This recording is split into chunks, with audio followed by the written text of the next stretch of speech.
Greetings and welcome to the Reparenting Daily podcast. In this podcast, we'll dive deep into reparenting, exploring all of the tools and resources that you'll need to help you along your journey. This podcast is divided into 3 sections. The first is a daily reading. The second is a discussion of the reading, followed by suggested journal prompts.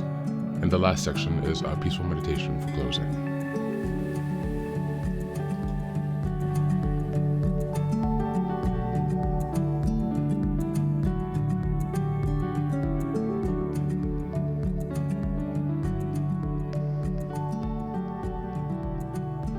Good morning, good afternoon, and good evening from whenever and wherever you're joining us. I'm so glad you've joined us today on this journey of self-expansion and growth. If this is your first time here, welcome. Please don't forget to like, share, subscribe this podcast wherever you're listening, on Apple Podcasts, Spotify, or YouTube. Your help here really makes a huge difference in allowing us to spread the word and build a more supportive community as we continue with our self-reparenting. Now, before we get started, I have some quick updates for you. First, I'd like to introduce our Patreon community. Here, for a small monthly fee, you can join us for 3 weekly meetings for additional support with your reparenting journey. On Sundays, we have a meditation group. On Tuesdays, we have a book club discussion. And on Thursdays, we have open topic conversations. You can find out more details about this if you go to the Reparenting Daily website and check out on the community tab. In addition to that, we also have a WhatsApp group to foster more daily connection and support for whenever you need it. And this is a community of fellow travelers from around the world who will always be there when help is needed. It's just one of the many ways that we're building our network of resources that are really going to help support your reparenting journey. For the next update, I'm very excited to announce that I've just released some first books.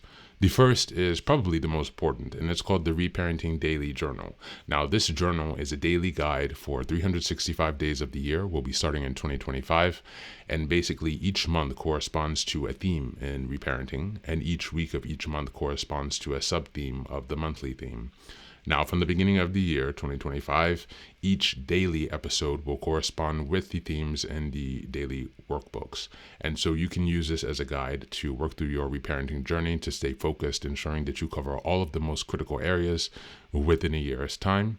And again, this will be aligning up with the podcast, so you can use both of these to make a more engaging and interactive experience. This is ensuring that you really book progress on your reparenting journey. The next set of books I've written is called Fairy Tales for Reparenting.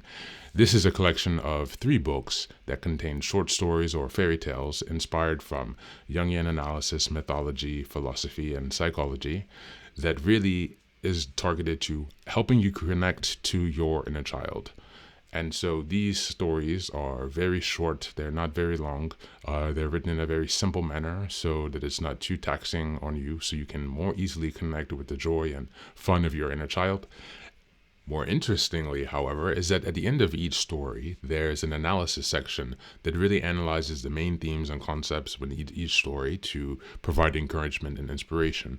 Additionally, you will find corresponding journal prompts after each story and each analysis section to help you reflect deeper on how the themes of each fairy tale can be reflected and correspond to your own personal journey as you work towards self-expansion.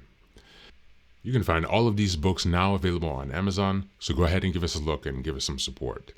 And as I've mentioned before, this entire process of reparenting and self-expansion is really about growth, iterative change, and continuous improvement. Much like the process of nurturing the bonsai tree, our reparenting journey requires our consistency and care. So many thanks for being here and for supporting this project, and also to committing on your journey of self-expansion. Now, without further ado, let's dive into today's practice. Today's reading is an article entitled Developing Self-Compassion for Beginners. This is from the Wellness Society. As always, the link will be in the show notes to read the entire article. As a reminder, this is February and the theme is self-compassion and self-kindness. We're in week 1, and the theme is understanding self-compassion. Developing self-compassion for beginners. Self-compassion is like a muscle. The more we practice flexing it, eventually when life doesn't go exactly according to plan, a frequent scenario for most of us, the stronger and more resilient our compassion muscle becomes. Research consistently shows a positive correlation between self-compassion and positive mental well-being. Developing self-compassion skills is a life-changing endeavor for many people. Consider how much time you spend focusing on perceived flaws or weaknesses. How often do you see yourself in the best possible light? It's incredibly common for us to build a nasty inner critic, which gives us a distorted, overly negative perception of ourselves. Low self-compassion affects the quality of our relationships in particular, as explained by the quotes below. How you treat yourself reflects how you let others treat you. If you are unkind to yourself, you create a standard for how much abuse you accept from others, and as a result end up attracting abusive and disrespectful relationships. Because self-critics often come from unsupportive family backgrounds, they tend not to trust others and assume that that those they care about will eventually try to hurt them. They create a steady state of fear that causes problems in interpersonal interactions. For instance, research shows that highly self-critical people tend to be dissatisfied in their romantic relationships because they assume their partners are judging them as harshly as they are judging themselves. The misperception of fairly neutral statements or statements as discouraging often leads to oversensitive reactions and unnecessary conflicts.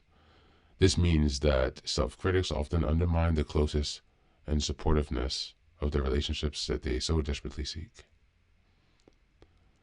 How to cultivate self-compassion skills. Cultivating self-compassion involves radically altering the way we relate to ourselves.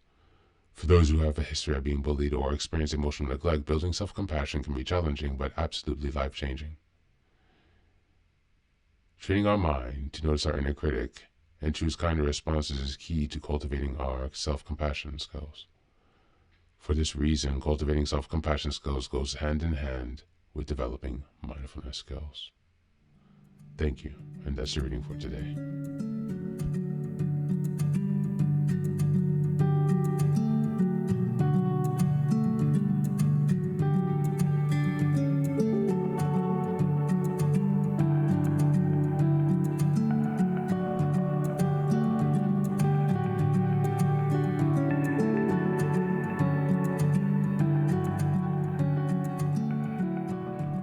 Welcome back.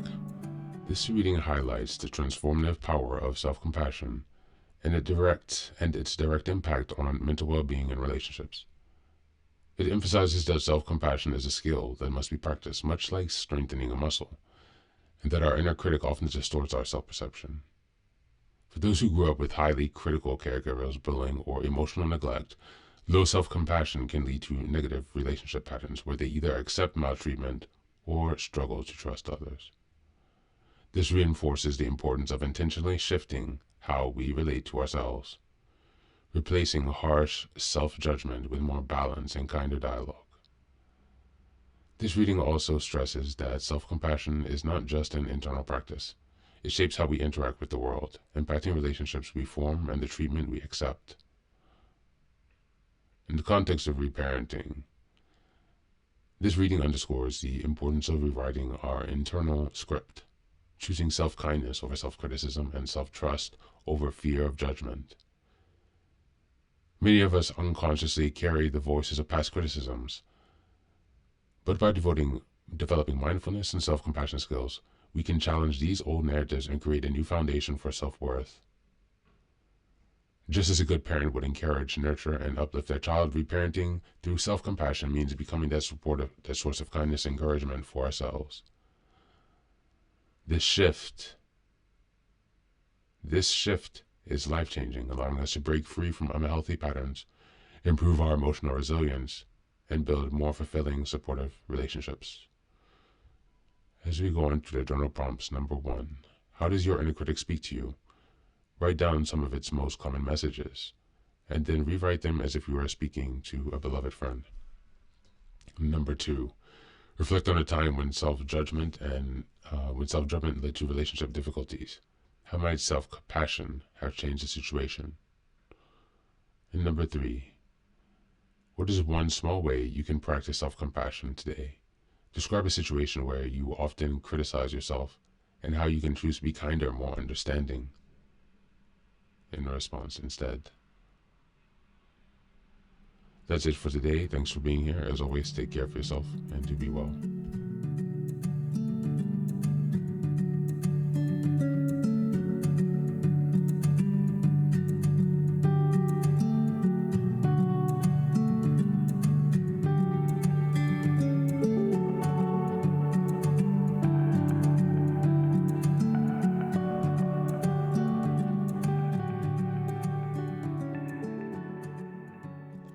Welcome back. Now, this is the third and final section of the daily podcast. This is your silent meditation. Please find a place where you can be comfortable and undisturbed, where you can relax and spend some time with yourself for this 10-minute silent meditation. You can choose to be sitting, standing, lying down, or in whatever position makes you comfortable today. Just take some time to listen to yourself. Next, be sure that you are taking some time to be with your breath to connect with your body. Don't be disturbed or overwhelmed by your thoughts. Simply allow them to pass. Just observe them. Do not engage with your thoughts. Only be mindful of them passing, as if they are drifting down a river. Use this time to connect with yourself. Whatever time of day you are listening to this, Namaste.